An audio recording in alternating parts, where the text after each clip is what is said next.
unload the valves.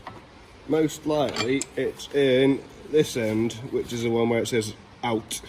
You can see that there, but on the outy side, so this end here it goes out.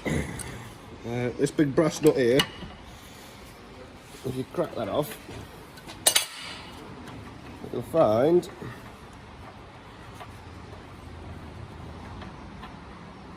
is, if you have a look in there, there's a spring.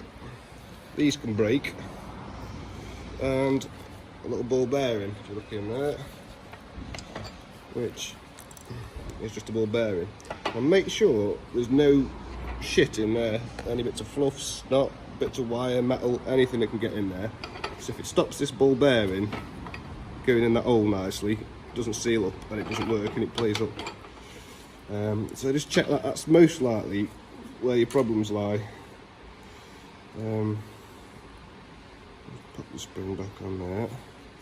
It's a good idea when you put it back together, put a screwdriver down it or something and just hold that spring in place as you screw it on. Make sure it stays in the middle then. But 9 times out of 10 anymore, if it's got a problem, if something's got in there, well that spring's broke. If you really want to, just to be thorough and check it for cleanliness or what have you, you can take this other end off it here, with a little cap thing on, undo that, and again,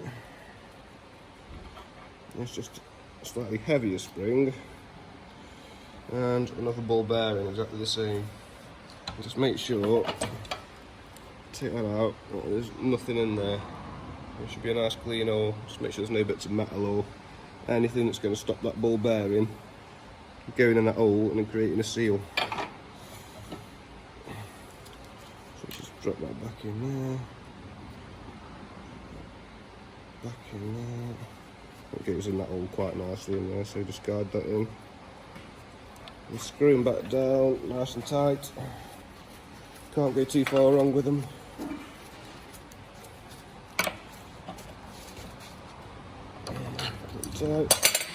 There you go, that's how you check one of them.